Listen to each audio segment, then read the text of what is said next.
Legends Reimagined. The Guardian of Achina. In the heart of Aguada, nestled within the lush forests of Achina, a forgotten legend whispered through the ages. It was said that Ezenwani Ajiyugo, the guardian spirit of Achina, had once saved the land from the wrath of Aya Ani, the earth goddess. Her sacrifice was woven into the trees, streams, and hills of the village, but over time, her name faded into obscurity. One humid evening, during the New Yam festival, the skies darkened unnaturally. Thunder rumbled, shaking the very ground. The elders gathered in the shrine, where the ancient Ofo staff rested. Ezeani, the high priest, furrowed his brows. "The gods are displeased," he announced, his voice trembling. "Someone has desecrated the sacred grove of Ajiyugo." Neka, a fearless young woman with a stubborn streak, stepped forward.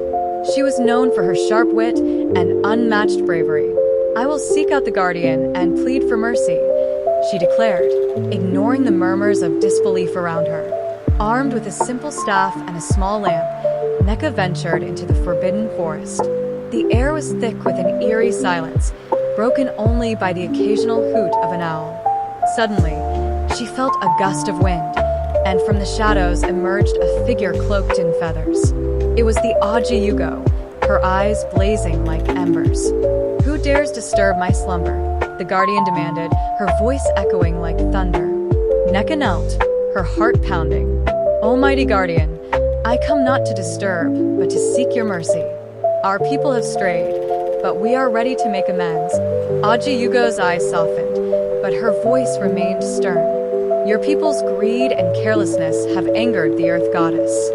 She demands a life in exchange for the grove you have destroyed." Neka's breath hitched, but she steadied herself. "Take me, then.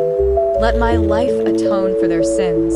The guardian tilted her head, surprised by Neka's courage. Such bravery is rare. "Very well, I will test your resolve." With a wave of her feathered hand, the forest transformed into a labyrinth of fire, water, and stone.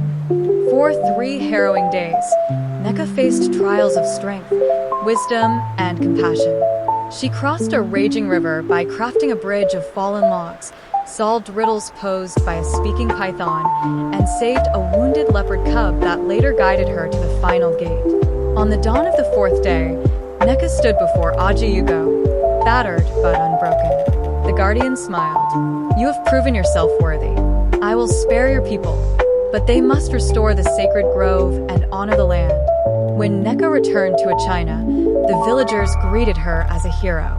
They replanted the grove, built a shrine to Ajiyugo, and vowed never to forget the cost of their mistakes.